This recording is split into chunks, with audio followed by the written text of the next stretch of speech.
તો વિદ્યાર્થી મિત્રો એકવાર ફરીથી આપનું સ્વાગત છે આ વિડિયોની અંદર કે જ્યાં આજે આપણે ઇંગ્લિશ સબ્જેક્ટની અંદર પેસિવ વોઇસના કોન્સેપ્ટમાં પાસ્ટ કન્ટિન્યુઅસ ટેન્સ જેને ગુજરાતીમાં આપણે કહીએ તો ચાલુ ભૂતકાળ વિશે ચર્ચા કરવાના છે એનું પેસિવ વોઇસ બનાવવાના છે અને એની સાથે સાથે આપણે સિમ્પલ પ્રેઝન્ટ ટેન્સમાંથી પાસ્ટ કન્ટિન્યુઅસ ટેન્સને કેવી રીતે ફેરવવું બરાબર છે એની સાથે આજે એક વસ્તુ નવી શીખવાય કે એક બાજુ પ્રેઝન્ટ કન્ટિન્યુઅસ ટેન્સ અને બીજી બાજુ પાસ્ટ કન્ટિન્યુઅસ ટેન્સ એક સાથે બંનેના એક્ટિવમાંથી પેસિવ કરીશું અને એનું આપણે ડિફરન્સીસ ખાસ શીખીશું જેથી આપણે વધારે આપણો કોન્સેપ્ટ ક્લિયર થાય તો સૌથી પહેલા એકવાર રિવિઝન કરીએ કે પાસ્ટ કન્ટિન્યુઅસ ટેન્સ નો ઉપયોગ આપણે નોર્મલી ક્યારે કરતા હોઈએ છીએ કે એવું દર્શાવવા માટે કે કોઈ ક્રિયા કોઈ action okay that was going on in a particular time in past કે કોઈ ભૂતકાળના ચોક્કસ સમયે કોઈ ક્રિયા ચાલી રહી હતી તે વસ્તુ દર્શાવવા માટે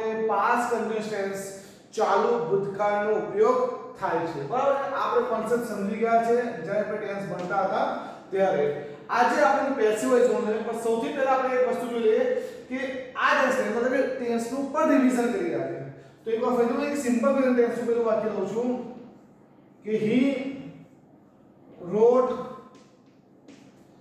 a letter yesterday okay આ મેં સેન્ટેન્સ લખ્યું એ મેં સિમ્પલ પાસ્ટ ટેન્સ નું સેન્ટેન્સ લખ્યું અને એટલા માટે લખ્યું કે મારે તમને આની સાથે આનું રિવિઝન બી કરવું છે એટલા માટે તો શું કર્યું મેં he wrote a letter yesterday આ સિમ્પલ પાસ્ટ ટેન્સ નું સેન્ટેન્સ છે એ હું કહું છું પ્રૂફ એવું જ કરીશ કે સબ્જેક્ટ જે છે અને ટુ બી ફોર્મ જે આવે વર્બ જે છે ક્રિયાપદ છે એ બંને વચ્ચે કોઈ પણ ટુ બી ફોર્મ નથી જે એટલે કે did નથી was were નથી is am નથી એટલે કે સિમ્પલ ટેન્સ છે અને જે આ ક્રિયાપદ જે છે એ V2 નું રૂપ છે એટલે કે પાસ્ટ ફોર્મ છે તેથી ખબર કે સિમ્પલ પાસ્ટ ટેન્સ નું વાક્ય છે yesterday ઓર itself ઇન્ડિકેશન કરે છે પણ તેમ છતાં આપણે જે સમજી લઈએ કે ટુ બી ફોર્મ નથી સિમ્પલ છે અને ક્રિયાપદના V2 ફોર્મમાં છે પાસ્ટ ફોર્મમાં છે ભૂતકાળના સ્વરૂપમાં છે એટલા માટે આને શું કહીએ આપણે સિમ્પલ પાસ્ટ ટેન્સ છે આને આપણે શું કહીશું પાસ્ટ કન્ટિન્યુઅસ ટેન્સમાં એટલે આપણે પાછો રિવિઝન કરીએ કે જે બે કોન્સેપ્ટ છે બેઝ કેરેક્ટરમાં કે એક ટેન્સમાંથી બીજા ટેન્સમાં ફેરવવું અને એક્ટિવમાંથી પેસિવમાં ફેરવવું એ પણ આપણે જોડે શીખી રહ્યા છે આ વાક્ય મારી સામે પાસ્ટ કન્ટિન્યુઅસ ટેન્સમાં કમ્પ્લીટ કરશો અને ઈઝીલી શીખી લેશું સૌથી પહેલા સબ્જેક્ટ જે છે એ સબ્જેક્ટ લીધો મેં he હવે કન્ટિન્યુઅસ ટેન્સ ની અંદર આપણે યાદ છે કે પાસ્ટ કન્ટિન્યુઅસ માં પહેલામાં is એમ આવતું આગલા વિડિયોમાં આપણે જોયું કે is એમ આવતું એ તો શું હશે was અને were આવશે શું હશે was અને were બોલાય were ના બોલાય were where બોલાય was અને were પ્લસ વર્બ જે છે મતલબ કે ક્રિયાપદ જે છે એને કેવું રૂપ છે ing વાળું સ્વરૂપ આવે છે આનો બેઝિક કોન્સેપ્ટ છે પાસ્ટ કન્ટિન્યુઅસ ટેન્સનો અને આપણે was અને were નો બી કોન્સેપ્ટ ક્લિયર છે કે સિંગ્યુલર જે છે પેલા I he she it આ બધા જોડ છે તેમાં શું આવે છે was આવશે શું આવશે was મતલબ કે I was he was she was it was આ જે પ્લુરલ ફોર્મ છે બહુવચનના રૂપો છે કે we you they આ બધા શું આવે છે were આવે શું આવે છે were મતલબ કે we were you were they were અચ્છા આટલો કોન્સેપ્ટ ક્લિયર થઈ ગયો તો પાછા વાક્ય પર આવી જઈએ કયા વાક્ય પર આવી જઈએ કે અહીંયા આગળ he છે તો શું આવશે was આવશે તો મેં was મૂકી દીધું કે he was હવે અહીંયા શું ક્રિયાપદ તો ક્રિયાપદ આવી ગયા તો ક્રિયાપદ તો કેવું છે ing જેવું છે અમુક વાર છોકરાઓને તકલીફ એ પડતી હોય છે કે ing લગાવ્યું છે ને કે જે તે ક્રિયાપદ આપ્યું અને ing લગાડે ચાલી જાય તો અમુક જો રોટિંગ કરી નાખે છે પણ એક્ચ્યુઅલી યાદ રાખવાનું હંમેશા કે જે ક્રિયાપદને ing લગાડવાનું હોય અને આપેલ વાક્યમાં એ ક્રિયાપદ કયા ફોર્મમાં છે V1 માં છે V2 માં છે V3 માં પણ હોઈ શકે તો એને મતલબ કે પ્રેઝન્ટ ફોર્મમાં છે પાસ્ટ ફોર્મમાં છે કે પાસ્ટ પાર્ટિસિપલ ફોર્મમાં છે એને આપણે મૂળ ક્રિયાપદમાં લાવવું પડે મતલબ કે આ રોડ જે છે એ રોડ જે છે V2 ફોર્મ છે મેં કહું ને પાસ્ટ ફોર્મ છે તો એમાં આપણે આવું કરે સર આપણે આવું નામ કીધું રોટી ઈ નો મને આવા નિયમ ખબર એટલે મેં ચલ ઈ કર નહીં તો આવું ના થાય તો આ ખોટું કહેવાય શું કહેવાય ખોટું કહેવાય જ્યારે ક્રિયાપદને ing લગાવવાની હોય ત્યારે ક્રિયાપદને મૂળ રૂપમાં લાવવું પડે એટલે રાઈટ લાવવું પડે શું કરવું પડે રાઈટ લાવવું પડે અને એની અંદર ઈ ને કટ કરીને ing મૂકવું પડે આ ખાસ ધ્યાન રાખજો વિદ્યાર્થી મિત્રો કે આનો કોન્સેપ્ટ ખાસ તમને ક્લિયર છે મિત્રો તમે આ જ ભૂલો કરવાના છે અને તમારું ભલે આટલું આવડતું હશે પણ આ ક્રિયાપદનો કોન્સેપ્ટ ક્લિયર નહીં હોય તો ટેન્સ તમારે શું પડશે ખોટા પડશે એટલે શું છે he was writing જો શું કહ્યું મેં he was writing કેટલાક છોકરાઓ એવા ડબલ ટી કરી દે છે ડબલ ટી આવે ને સિંગલ ટી આવે writing he was writing ખાલી જસ્ટ મૂળ ક્રિયાપદમાંથી ખાલી ઈ માઈનસ થાય અને ing નું એડિશન થાય he was writing और लेटर से तो एकदम सिंपल મૂકી દઈશું a letter he was writing a letter और याद હોય તો પાસ્ટ કન્ડિશન માં ચોક્કસ સમય લખવો પડે તો હું લખી દઈશ કે yesterday ઓમાં લખો તો એવું લખે કે yesterday evening yesterday at 7 pm આવું પણ કરી શકું છું જો કોન્સેપ્ટ ખાસ એવું છે કે વોઝ નો કોન્સેપ્ટ ક્લિયર થઈ ગયો તમને બરાબર ક્રિયાપદનો કોન્સેપ્ટ તમને અહીંયા આ સૂચના પ્રમાણે આ એક્સપ્લેનેશન પ્રમાણે એનો બી ક્લિયર થઈ ગયો બાકી અધર વર્બ અને ઓબ્જેક્ટ અને અધર વર્બ તો આપણે સેન્સ પ્રમાણે વાક્યના અર્થ પ્રમાણે વાક્યના મતલબ કે કાળના ઉપયોગ પ્રમાણે આપણે એને પણ ફેરવી દીધું છે એટલે ખાસ ધ્યાન વસ્તુ કે કોઈ ભૂલ થાય નહીં ઠીક છે આ નવી વસ્તુ જે ચેકના એક્ઝામિનર જે ચેક કરે છે એ મુખ્યત્વે આ વસ્તુ પર ધ્યાન વધારે આપે છે ના કે આના પર એટલે આના પર વધારે તમારે ફોકસ કરવાની જરૂર છે કે સબ્જેક્ટ પ્રમાણે ટુ બી ફોર્મ કયો હશે અને અનુસંધાનમાં ટેન્સના મત પ્રમાણે ક્રિયાપદ કયા ફોર્મમાં આવશે ઓકે તો આપણે એક વસ્તુ શીખી ગયા શું શીખી ગયા કે જે સિમ્પલ પાસ્ટ ટેન્સ નું વાક્ય હતું સિમ્પલ પાસ્ટ ટેન્સ ના વાક્ય મતલબ કે સાદા વર્તમાન કાળનું સિમ્પલ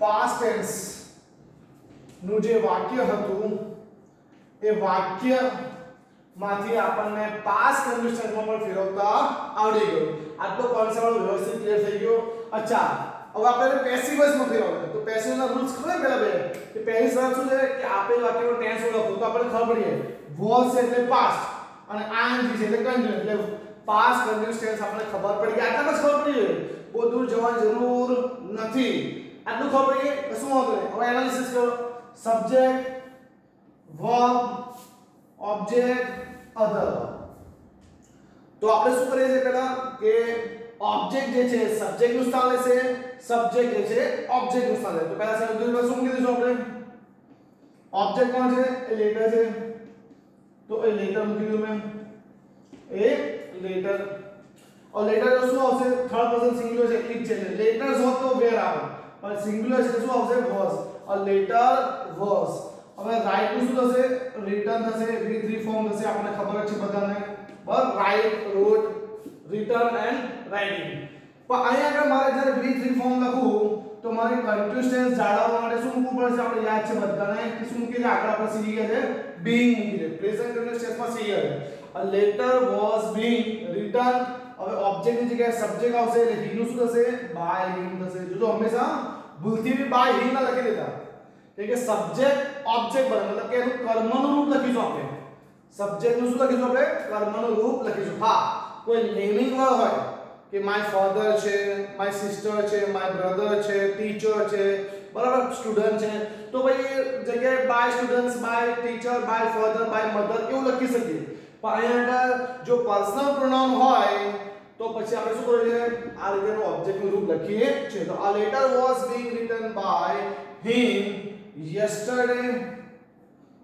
yesterday at 7 pm થયું ક્લિયર કોન્સેપ્ટ આ વાક્યથી આપણે તો ક્લિયર થઈ જશે આટલો કોન્સેપ્ટ છે કે આ રીતે આપણે એનું પેસિવ વોઇસ આપણે શું બનાવ્યું પાસ્ટ કન્ટિન્યુઅસ ટેન્સ નું બનાવ્યું હવે એની સિન્ટેક્સ લખ્યું હોય વાક્યને લખ્યું હોય તો શું આવશે આ ઓબ્જેક્ટ જે છે શું બન્યું છે સબ્જેક્ટ બન્યું ખાસ વાક્યને ખાસ હું કે એનાથી તમને કોન્સેપ્ટ વધારે ક્લિયર થશે ઓબ્જેક્ટ જે સબ્જેક્ટ બન્યો છે was અને were as to be form આવ્યા છે પ્લસ બીંગ કમ્પલસરી છે કેમ કે બીંગ એટલા માટે મૂકવામાં આવે છે કે કન્ટિન્યુઅસ ટેન્સ જળવાવું જોઈએ એટલા માટે કે ક્રિયાપદનું શું થાય છે ભાઈ V3 ફોર્મ મુકાય છે verb V3 form plus by plus subject કે જે શું બન્યો છે ઓબ્જેક્ટ બન્યો છે અને પ્લસ અધર વર્ડ્સ આ શું થઈ ગયું એક્ટિવ માંથી પેસિવ થઈ એના પર શું છે કે આપણે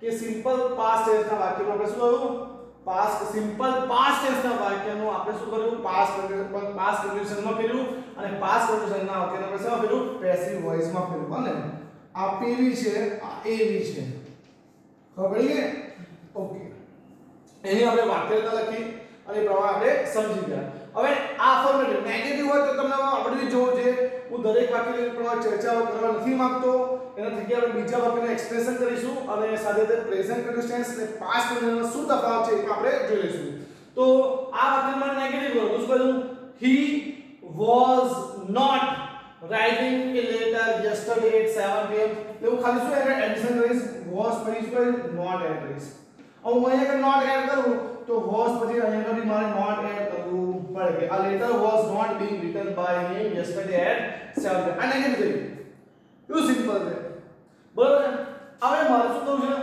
કે મારે ઇન્ટ્રોગેટિવ માં ફેરવવું જો ઇન્ટ્રોગેટિવ માં ફેરવવું છે તો was ને હું આગળ લઈશ અને he ને હું પાછળ એટલે શું થશે was he writing a letter yesterday at 7 pm પાછળ શું આવશે ક્વેશ્ચન લગાવી જશે आंसर भी सेम होता है was a letter being written by him yesterday at 7 pm question mark and negative interrogative was he not writing a letter yesterday at 7 pm question mark passive same was a letter not being written by him yesterday at 7 pm question mark આ શું થયું આપણે કે past conditions ના affirmative વાક્યનું આપણે negative માં બદલાવી દીધું નેગેટિવ માંથી ઇન્ટ્રોગેટિવ માં પડી ગયું અને ઇન્ટ્રોગેટિવ માંથી ઇન્ટ્રોગેટિવ નેગેટિવ માં આપણે બદલાવ થઈ ગયા એટલે આટલો કોન્સેપ્ટ તમારો દરેક વિદ્યાર્થીનો ખાસ ક્લિયર થઈ ગયો હશે તમે બોર્ડ પરથી વ્યવસ્થિત લખી નાખજો કે જેથી કરીને તમારી મટીરીયલના તौर પર તમારો કોન્સેપ્ટના તौर પર પણ મટીરીયલ રેડી થઈ જાય આટલું ક્લિયર થઈ ગયા પછી આપણે બીજું વાક્ય બનાવીએ જેની અંદરનો સેન્સ આપણે સમજી લઈએ બીજું એક વાક્ય બનાવીએ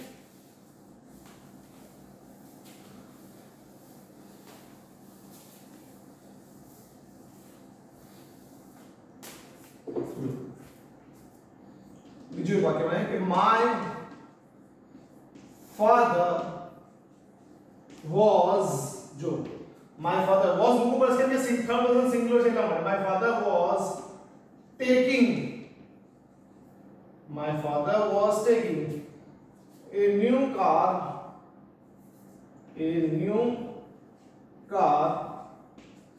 last week मैं आपने મૂકી દીધું ફિક્સ તરીકે બરાબર કે ગયા અઠવાડિયે મારા પિતાજીએ નવી કાર લીધી હતી ઓકે લઈ રહ્યા હતા એવું બી કહી શકાય લઈ રહ્યા હતા આ વાક્યનો મારે પેસિવ વોઇસ કહેવાય સિમ્પલ સમજી લો એકવાર ફરીથી કહું છું તો સૌથી પહેલા શું થયું કે આપેલ વાક્યનો ટેન્સ કયો છે તો was છે એટલે પાસ્ટ થઈ ગયું ing છે એટલે કન્ટિન્યુઅસ ટેન્સ કયો પાસ્ટ કન્ટિન્યુઅસ ટેન્સ થઈ ગયો બીજી કન્ડિશન શું છે કે my father સબ્જેક્ટ છે was taking verb છે a new car object છે અને last week શું છે other verb છે હવે આપણે શું કરીશું કે જે ઓબ્જેક્ટ જે છે એ સબ્જેક્ટ ના સ્થાને મૂકીશું અને સબ્જેક્ટ જે છે એ ઓબ્જેક્ટ ના સ્થાને તો હું શું કરીશ સૌથી પહેલા મૂકી દઈશું કે એ ન્યુ કાર હવે જ્યારે ઓબ્જેક્ટ સબ્જેક્ટ માં ટુ બી ફોર્મની જરૂર પડે છે તો એનો પાસ્ટ કન્ડિશન છે પાસ્ટ ટેન્સ છે શું અહીં આવશે was આવશે a new car was હવે આપણે અહીં તો મૂકી દઉં સમજી ગયા કે being મૂકવું પડશે કે ing છે કન્ટેક્સ્ટ એલિમેન્ટ being મૂકવાય કે a new car was being કે આ ક્રિયાપદ શું થવાનું V3 થવાનું taken થવાનું શું થવાનું taken a new car was being taken આવું બી તમારે યાદ રાખવાનું ખાસ દરેક ક્રિયાપદનું જેટલા ક્રિયાપદ તમને વધારે આવડતા હશે દરેક ફોર્મના એટલો વધારે ફાયદો થશે તમને કે take took taken અને taking આ ક્લિયર હશે તો તમારો કોન્સેપ્ટ વધારે ક્લિયર થશે. આ પ્રેઝન્ટ ફોર્મ છે, આ પાસ્ટ ફોર્મ છે, આ પાસ્ટ પાર્ટિસિપલ ફોર્મ છે અને આ પ્રેઝન્ટ પાર્ટિસિપલ ફોર્મ છે. એટલે a new car was being taken. હવે ઓબ્જેક્ટ ની જગ્યાએ આવી ગયા એટલે સબ્જેક્ટ આવશે અને અગર સબ્જેક્ટ એ પર્સનલ પ્રોનાઉન નહીં, એ શું છે, એક સિંગ્યુલર નામ છે. એટલે આપણે શું આવ્યું, by my father, by my father. અને બાકી શું રહ્યું, લાસ્ટ શું રહ્યું, ઓબ્જેક્ટ અધર વર્બ મૂકી દીધું. તો સિમ્પલ રીતે તમને આ વાક્યોની પેસેજ બરાબર આવડી ગયું અને તમને ક્લિયર થઈ ગયું શું ડિફરન્સીસ છે. આ સુધી આપણે પાસ્ટ કન્ડિશનનો કોન્સેપ્ટ જોયો. હવે આપણે શું કરીએ છે, એક સાથે પ્રેઝન્ટ કન્ડિશન્સ અને પાસ્ટ કન્ડિશન્સ બંનેની સાથે એક સાથે જોઈએ કે શું ડિફરન્સીસ આપણને જોવા મળે છે, બંને વાક્યની અંદર શું ચેન્જીસ હોય છે, જેથી આપણે ઈઝીલી કોન્સેપ્ટ ક્લિયર થઈ જાય. જો એ જેટલો કોન્સેપ્ટ જેટલું ડિફરન્સીસ ક્લિયર કરતા આવી હશે એટલું વધારે સરળ આપણને વાક્યોમાં સમજવામાં, વાક્યને ફેરવવામાં રહેશે. જો હું એક બાજુ પ્રેઝન્ટ કન્ડિશન લઉં છું, પ્રેઝન્ટ કન્ટિન્યુઅસ ટેન્સ લઉં છું. જોજો વચ્ચે ફિગર દો નાખું અને એક બાજુ આપણું જે આપણો ટોપિક જે હતો એ પાસ્ટ કન્ટિન્યુઅસ ટેન્સ નો ટોપિક જે છે એ લઉં છું. એક બીજું વાક્ય લઉં છું અને એ તરફથી આપણે સરળતાથી સમજી લઈએ. બરાબર, તો જો they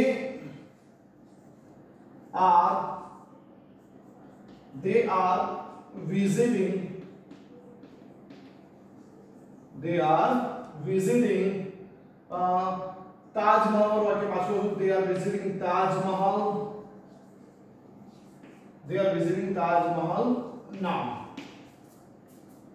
હવે પ્રેઝન્ટ કન્ડિશનલ કોન્સેપ્ટ છે કે જ્યારે બોલતી વખતે કોઈ ક્રિયા ચાલુ હોય તે દર્શાવવા માટે, તે ક્રિયાને દર્શાવવા માટે આપણે પ્રેઝન્ટ કન્ટિન્યુઅસ ટેન્સનો ઉપયોગ કરીએ છીએ. એટલે મેં શું, they are visiting Taj Mahal now. આ વાક્યને મારે પ્રૂફ કરો કે આ પ્રેઝન્ટ કન્ટિન્યુઅસ ટેન્સનું વાક્ય છે. કેટલી ખબર પડે તો to be form is am are છે એટલે પ્રેઝન્ટ થઈ ગયું અને ક્રિયાપદ શું છે, આઈ જો એટલે શું થઈ ગયું, કન્ટિન્યુઅસ ટેન્સ થઈ ગયું. એટલે પ્રેઝન્ટ કન્ટિન્યુઅસ ટેન્સ થઈ ગયું. આ જ વાક્યનો છે જો પાસ્ટ કન્ડિશનમાં ફેરવું જોજો. they are એટલે શું આવ્યું, were, they were, continuous tense they were visiting ઉપર પડશે, they were visiting.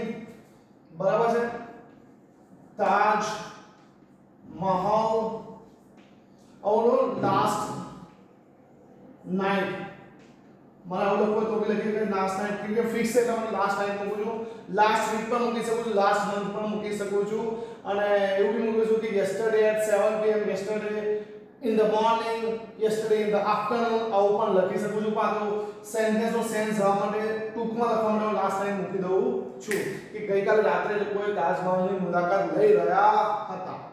આમ તો મોર્નિંગમાં લઈ લો પણ સેન્સમાં મૂકી દઉં છું. બરાબર, એટલે અધર પર ધ્યાન રાખજો. મુખ્ય જે વસ્તુ છે આના પર ધ્યાન આપજો. અહીંયા આગળ વાક્ય પ્રૂફ કરી આપણે કે was where છે એટલે શું થઈ ગયું, પાસ થઈ ગયું. ક્રિયાપદને ing છે એટલે શું થઈ ગયું, કન્ટિન્યુઅસ ટેન્સ થઈ ગયું. એટલે બંને વાક્ય પ્રૂફ થઈ ગયા, એક પ્રેઝન્ટ છે અને એક પાસ્ટ છે. અચ્છા, આ બંને વસ્તુનો પેસિવ વોઇસ મારે બનાવવો છે. હવે પેસિવ વોઇસ બનાવવા માટે સૌથી પહેલા શું ટેન્સનો આપણે આઈડેન્ટિફાઈ કરી લીધા બંને. ઠીક છે, હવે એનું એનાલિસિસ કરીએ. અહીંયા આ સબ્જેક્ટ છે, વર્બ છે, ઓબ્જેક્ટ છે, અધર વર્બ છે. એ તો એનો બી સબ્જેક્ટ છે, વર્બ છે, ઓબ્જેક્ટ છે, અધર વર્બ છે. રૂલ્સ પ્રમાણે શું કરીએ આપણે સૌથી પહેલા રૂલ્સ પ્રમાણે કે જે સબ્જેક્ટ છે એ ઓબ્જેક્ટ બને છે અને ઓબ્જેક્ટ જે છે એ શું લે, સબ્જેક્ટનું સ્થાન લે છે. તો ઓબ્જેક્ટ કોણ છે, તાજમહલ છે. તો અહીંયા બી લખી દઉં સબ્જેક્ટ, પછી તો આપણો વર્બ, ઓબ્જેક્ટ અને અધર વર્બ. ગુજરાતી લખો હોય તો કર્તા, ખાસ ધ્યાન રાખજો, ક્રિયાપદ, કર્મ અને અધર એટલે કે અન્ય શબ્દો. ઓકે, આટલું થઈ ગયું ક્લિયર. એ વસ્તુ યાદ રાખો. સબ્જેક્ટ કર્તા, ગુજરાતી બી લખું છું, ખાસ ધ્યાન રાખજો. was where visiting એટલે ક્રિયાપદ એટલે verb, ક્રિયાપદ, તાજમહલ ઓબ્જેક્ટ છે અને શું આ કર્મ અને આ અધર વર્બ ये मैं इसको क्यों अन्य शब्दों, ठीक है। અમુક વાર જો આ શીખ્યા આગળ તો ભૂલી ગયા, એવું કરવાની જરૂર નથી, સાથે તો એ યાદ રાખવું જોશે અને તફાવત બી જોવાનું જોશે, એટલે આપણે આ એક્ટિવિટી કરી રહ્યો છું। જો હવે સૌથી પહેલા ઓબ્જેક્ટ છે જે સબ્જેક્ટ નું સ્થાન લેશે, આપણે પેસિવ વોઇસ બનાવવાનું છે એટલે બનાવી દઈએ। સૌથી પહેલા હું મૂકી દઉં છું તાજમહલ, તાજમહલ। હવે ઓબ્જેક્ટ એ સબ્જેક્ટ નું સ્થાન લીધું એટલે હેલ્પિંગ વર્બ ની જરૂર પડશે, તો પ્રેઝન્ટ ટેન્સ હેલ્પિંગ વર્બ કયા છે? is, am, are। તો તાજમહલ તો સિંગ્યુલર ફોર્મ છે, શું કીધું હોય? is એટલે કે ઇઝ હોય, તો તાજમહલ is, બરાબર છે। અહીંયા આગળ તો વિઝિટિંગ છે, ing ફોર્મ છે, તો હું શું કરી આગળ કે એને મારે v3 ફોર્મમાં બનાવવું હોય તો કન્જંક્શનમાં શેનો ઉપયોગ થાય છે? being નો ઉપયોગ થાય છે, એટલે તાજમહલ is being, કે પેલું ક્રિયાપદ શું છે? v3 ફોર્મમાં આવશે એટલે શું છે? visited, જો આ રૂપ લખ્યું હોય visited, ઓકે visited। હવે ઓબ્જેક્ટ ની જગ્યાએ સબ્જેક્ટ જોવો પડશે, તો તેનું શું થશે? by them। આ શીખી ગયા છે આપણે, કોઈ એની જરૂર નહીં કે I નું by me, you નું by you, he નું by him, she નું by her, it નું by it, we નું by us। આપણે લખ્યું છો ને they નું by them, તમે શું they નું by them, અને હવે શું રહ્યું? અધર વર્બ શું લખી દઉં? now। તો Taj Mahal is being visited by them now, થઈ ગયું। એ જ રીતે અહીંયા આવું શું થાય છે? ઓબ્જેક્ટ મૂકી દે, ઓબ્જેક્ટ શું છે? તાજમહલ છે। હવે આ બી સિંગ્યુલર છે તો વોઝ વર્બમાંથી શું આવશે? આગળ વોઝ આવશે, તો તાજમહલ વોઝ। હવે ing ફોર્મ છે તો કન્ડિશનમાં શું મૂકીએ? આપણે being મૂકીએ છે કે ટેન્સને જળવી રહે એટલા માટે, તો તાજમહલ વોઝ being। હવે વિઝિટ નું શું થશે? ક્રિયા v3 form visited, Taj Mahal was being visited। હવે ઓબ્જેક્ટ ની જગ્યાએ સબ્જેક્ટ તો by they નું શું થશે? they નું them, by them, અને છેલ્લે શું આવશે? last night, last morning લખી શકું છું। ક્લિયર થઈ ગયું? હવે તમારી પાસે બે ટેન્સ છે જે બંને ટેન્સના એક્ટિવ વાક્ય બી છે અને પેસિવ વાક્ય છે, તમે ચેન્જીસ જોઈ શકો છો કે આ વાક્યમાં ખાલી વર છે ને અહીંયા ખાલી આર છે, બાકીનું સેમ જ છે। ના અમે અધરની વાત નહીં કરતા આપણે, પણ બાકી જોઈએ તો ખાલી વર અને આરનો ફરક પડશે। એ જ પ્રમાણે એના પેસિવ વોઇસમાં પણ આપણે શેનો ફરક પડે છે? એના હેલ્પિંગ વર્બનો જ ફરક પડે, બાકી બીજો કોઈ ફરક પડતો નથી। અધરની વાત નહીં કરતા આપણે, બાકી જો કોઈ ફરક પડતો નથી। તો વિદ્યાર્થી મિત્રો એ જ વસ્તુ કહેવા માંગે છે કે જ્યારે ટેન્સનો જે સેન્સ છે એ ટેન્સના સેન્સમાં આપણે તફાવત જો જોઈશું કે બે ટેન્સ વચ્ચેનો તફાવત ક્યાં છે, આટલું ક્લિયર થઈ જશે ને તો તમે ઓટોમેટિક તમારા માઇન્ડસેટથી તમે ક્લિયર થઈ જશો અને તમે ઈઝીલી કોઈ પણ પ્રકારનું વાક્ય હશે બનાવી શકશો। જો આ એક શોર્ટ નાના વાક્યો એટલા માટે કહું છું કે તમને આ જે વસ્તુ જે શીખવા જાય છે એનો કોન્સેપ્ટ તમારો ક્લિયર થાય। મોટા વાક્યમાં તમને કહ્યું છે કે સૌથી વધારે શું હોય? અધર વર્ડ્સ જ હોય, એને આપણે બાયફર્કેશન કરીને એના ફોર્મમાં વ્યવસ્થિત લાવી દેવાના હોય છે। તો દરેક વિદ્યાર્થીને આજે આ કોન્સેપ્ટ ક્લિયર થઈ ગયો હશે કે પાસ્ટ કન્ટિન્યુઅસ ટેન્સ સાથે આપણે પ્રેઝન્ટ કન્ટિન્યુઅસ ટેન્સનો મેં કોન્સેપ્ટ જોયો, પાછો રિપીટ કરીને એનો ડિફરન્સ શું છે, બે કારણ છે ડિફરન્સ એ પણ તમને મેં સમજાવી દીધો છે। તો આજના વિડિયોમાં આટલું જ। આઈ હોપ કે દરેક વિદ્યાર્થી મિત્રોને અહીંયા આ વસ્તુનો કોન્સેપ્ટ ક્લિયર થઈ ગયો હશે। તો જો કોઈને કંઈ પણ પ્રોબ્લેમ હોય તો તમે મને મારા પર્સનલ WhatsApp નંબર પર જાણી શકો છો। પણ ખાસ વસ્તુ યાદ રાખજો, જેટલી ટેન્સની પ્રેક્ટિસ કરશો વધારે, જેટલી એક્ટિવ પેસિવના વધારે સેન્ટેન્સની પ્રેક્ટિસ કરશો એટલું વધારે તમને ઉપયોગી રહેશે, વધારે તમારું પાક્કું થશે। અને આ પ્રકારની એક્ટિવિટી કરશો સાથે આપણે કે એક સાથે બે કારનું એક જ સેન્ટેન્સને બે કારમાં ફેરવવાનું અને એના પેસિવ વોઇસ લાવવાના। આ એક્ટિવિટી કરશો તો તમને વધારે યુઝફુલ થશે અને તમારું માઇન્ડમાં આગળ લઈને વધારે કોન્સેપ્ટ ક્લિયર થશે। ખાસ કરીને જો being એટલા માટે લખ્યું કે કન્ટિન્યુઅસ ટેન્સમાં પેસિવનો being આવે છે। હા, હવે જે ત્રીજો ટેન્સ છે ફ્યુચર કન્ટિન્યુઅસ ટેન્સ કે જેનું પેસિવ વોઇસ થતું નથી, ફ્યુચર કન્ટિન્યુઅસ ટેન્સ અહીંયા લખું છું કે જેનું પેસિવ વોઇસ ક્લિયર થતું નથી। એવું કેમ કહેવાય? આ વાક્યમાં ફ્યુચર કન્ડિશનમાં ફેરવી દેવાય કે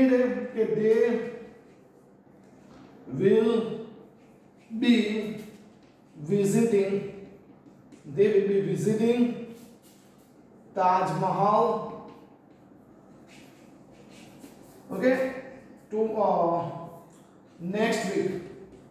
અહીં નેક્સ્ટ વીક લખું છું, ફિક્સ નહીં તો કે ફ્યુચર કન્ડિશન મતલબ શું છે કે ફ્યુચરમાં મતલબ કે ભવિષ્યમાં કોઈ ચોક્કસ સમય કોઈ ક્રિયા ચાલુ હશે તે દર્શાવવા માટે ફ્યુચર કન્ટિન્યુઅસ નો ઉપયોગ થાય છે. તો આ લખ્યું કે they will be visiting Taj Mahal next day. આનું પેસિવ વોઇસ થતું નથી. ઓકે કેમ નથી થતું તમને કીધું કે જો આ સબ્જેક્ટ છે, આ વર્બ છે, આ ઓબ્જેક્ટ છે, આ અધર છે. તો ઓબ્જેક્ટ ને આપણે સબ્જેક્ટ ના સ્થાને મૂકી દઈએ કે તાજમહલ. હવે હેલ્પિંગ વર્બ તો આપેલા છે તો બી મૂકી દઈએ. તો બી મૂકી દઈએ. બી મૂકવું પડે એટલા માટે તો ing છે તો આપણે શું મૂકીશ બી મૂકી દઈશ. અને વિઝિટ શું હોય તો વિઝિટેડ કરીશ. અને તેનું શું કહીશ બાય ધેમ કરી દઈશ. અને નેક્સ્ટ વીક મૂકી દઈશ. તો આ મેં પેસેજ વાળ્યું. આ વસ્તુ ગ્રામેટિકલ રીતે શક્ય છે અને કે બી ને બી સાથે આવે નહીં. જો પણ મારે બી આપેલું મૂકવું પડે છે અને આનું v3 કહો એટલે મારે બી મૂકવું પડે છે. આ વસ્તુ પોસિબલ નથી, યોગ્ય નથી, સ્વીકાર્ય લાયક નથી. એટલા માટે કહેવાય છે કે ફ્યુચર કન્ટિન્યુઅસ નું પેસિવ વોઇસ વાક્ય બનતું નથી. આ તમને એક શોર્ટ ફોર્મ સમજાવ્યું. આમ તો આપણે કઈ નહીં બનતું વાત પડી ગઈ, પણ કેમ નહીં બનતું એનું કારણ તમને આપી દીધું કે બી ને બી સાથે આવી જાય છે જે વસ્તુ ચોક્કસ ગ્રામેટિકલ તરીકે યોગ્ય નથી. એટલા માટે આ વાક્ય ફ્યુચર કન્ટિન્યુઅસ નું પેસિવ વોઇસ બનતું નથી. ઉપર આપણે જોયું તે પ્રમાણે અત્યાર સુધી આપણે ટોટલ 5 ટેન્સના પેસિવ વોઇસ શીખી ગયા. નેક્સ્ટ વિડિયોની અંદર આપણે આવી રીતે પરફેક્ટ ટેન્સના જે સેન્ટેન્સ છે, પરફેક્ટ ટેન્સ છે, present perfect tense, past perfect tense, future perfect tense નું પણ પેસિવ વોઇસ શીખતા રહીશું. ત્યાં સુધી thank you so much and thank you very much. પણ ખાસ વસ્તુ જેટલા વધારે સેન્ટેન્સની પ્રેક્ટિસ કરશો એટલું તમારા ટોપિક વધારે પાકું થશે. ત્યાં સુધી thank you so much and thank you very much.